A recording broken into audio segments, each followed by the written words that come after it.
நாம கொஞ்சம் அமைதியா இருப்போம். இப்ப அவருடைய உரையை கேட்கலாம். அமைதியாக தலைவர் அவருடைய உரையை கேட்க அமைதியாக இருங்கள்.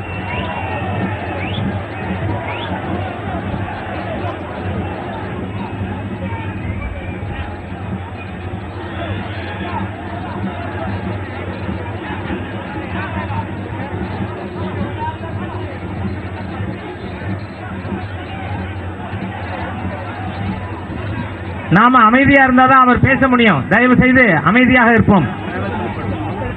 அந்த மேளத்தை நிறுத்தவும். வாத்தியத்தை நிப்பாட்டுங்க. மேளத்தை நிறுத்துங்க. BJP state president Shri Pon Radhakrishna ji and all the BJP workers and supporters,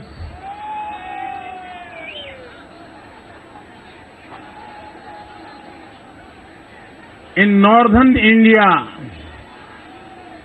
no one believe that even in Tamil Nadu there is a wave of change.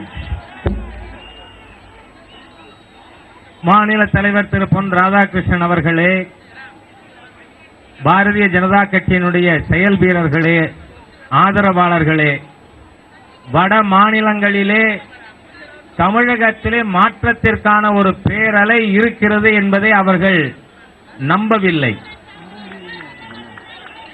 I am here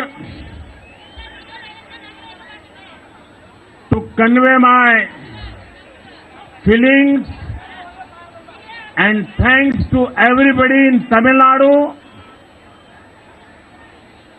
regarding the Trichy rally. நான் இங்கே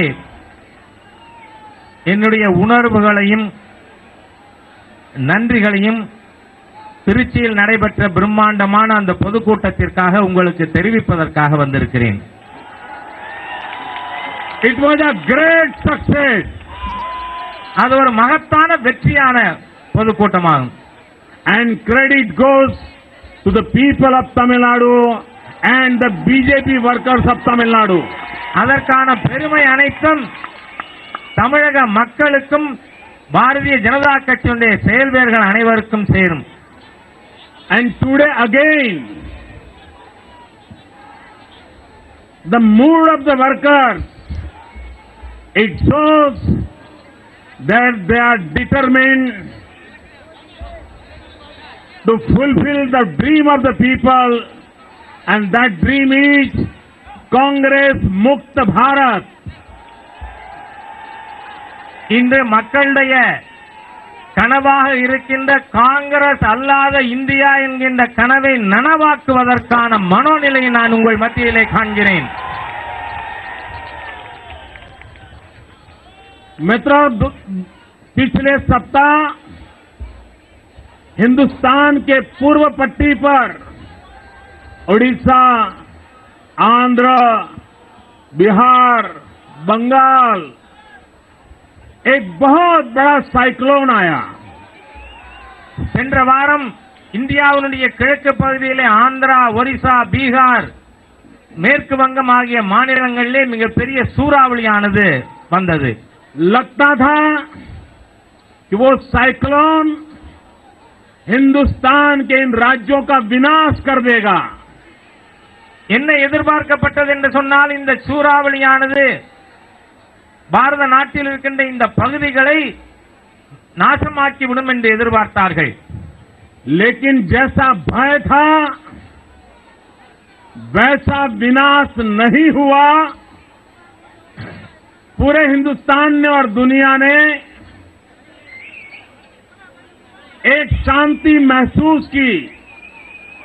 ஆனால் எதிர்பார்க்கப்பட்டது போன்று பேரழிவு ஏற்படாமல் நாடு முழுவதும் ஒரு அமைதியான நிம்மதியான சூழ்நிலை உணர முடிந்தது. ये क्यों हुआ? ये इतना बड़ा साइक्लोन भी टिक नहीं पाया. कारण क्या? ये साइक्लोन इसलिए नहीं टिक पाया क्योंकि हिंदुस्तान में परिवर्तन का साइक्लोन उठाया है, जो साइक्लोन किसी साइक्लोन को आने नहीं देता है। இந்த சூறாவளியானது ஏன் நம்மை தாக்க முடியவில்லை என்று சொன்னால் மாற்றத்திற்கான பேரலை இந்த நாட்டில் எழுந்து நிற்கிறதாவே அது அந்த சூறாவளியை தடுத்து நிறுத்திவிட்டது. मित्र, आज पूरी दुनिया हमारी मजाक उड़ा रही है। किसी को सपना आया और दिल्ली की सरकार 1000 टन सोना खोजने के लिए खुदाई करने में आज लग पड़ी है। இன்றைக்கு உலகமே நம்மை பார்த்து எள்ளி நகையாடுகின்ற விதத்திலே யாரோ ஒரு தகவல் சொன்னார் என்கின்ற காரணத்திற்காக 1000 டன் தங்கத்திற்காக அவர்கள் இப்பொழுது புதையல் தோண்ட இந்த இந்திய அரசாங்கமானது துவங்கி இருக்கிறது. अरे दिल्ली की सरकार स्विट्जरलैंड की बैंकों में हिंदुस्तान के चोर लुटेरों ने जो रुपये रखे हैं वो 1000 टन सोने से भी ज्यादा कीमत के हैं, वो तो पता है। लो, இந்த நாட்டிலிருந்து திருடர்கள் கொள்ளைக்காரர்கள் இந்த நாட்டிலிருந்து சூறையாடிய பணம் சுவிட்சர்லாந்திலே பேங்குகளிலே இருக்கிறது. அது 1000 டன் தங்கத்தை விட அதிக விலை மதிப்பு உள்ளது. அதை கொண்டு வாருங்கள். अगर विदेशी बैंकों में चोर लुटेरों ने जो पैसे रखे हैं वे अगर वापस ले आओगे तो ये सोना खोजने के लिए इस प्रकार से हिंदुस्तान की सरकार, हिंदुस्तान की बेइज्जती ये सरकार नहीं करवाती। கொள்ளையர்கள் அங்கே கொண்டு போய் வைத்திருக்கின்ற பணத்தை கொண்டு வருவோமேயானால் இந்திய அரசாங்கம் இவ்வளவு கீழ்த்தரமான ஒரு செயலிலே புதையல் தோண்டுகின்ற பணியிலே இது ஈடுபட வேண்டிய அவசியம் இருந்திருக்காது.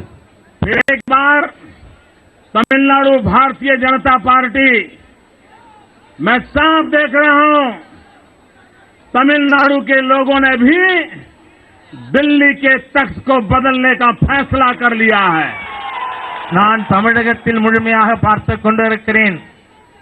தமிழக மக்களும் கூட டில்லியிலே மாற்றத்தை கொண்டு வருவதற்காக முடிவு செய்து விட்டார்கள் என்பது எனக்கு நன்றாக தெரிகிறது. और एक बार दिल्ली में भाजपा की सरकार बनेगी, तमिलनाडु के सपनों को साकार करने के लिए कोई कमी नहीं रखेगी। மீண்டும் ஒரு முறை டெல்லியிலே பாரதிய ஜனதா கட்சியினுடைய அரசு ஏற்படுமானால் தமிழக மக்களுடைய கனவை நனவாக்குவதற்கு எந்தவித குறைபாடும் இல்லாமல் அந்த அரசாங்கம் செயலாற்றும். फिर एक बार आप सबका बहुत बहुत आभार, बहुत बहुत धन्यवाद, वणक्कम। மீண்டும் உங்கள் அனைவருக்கும் என்னுடைய நன்றியை தெரிவித்துக் கொள்கிறேன்.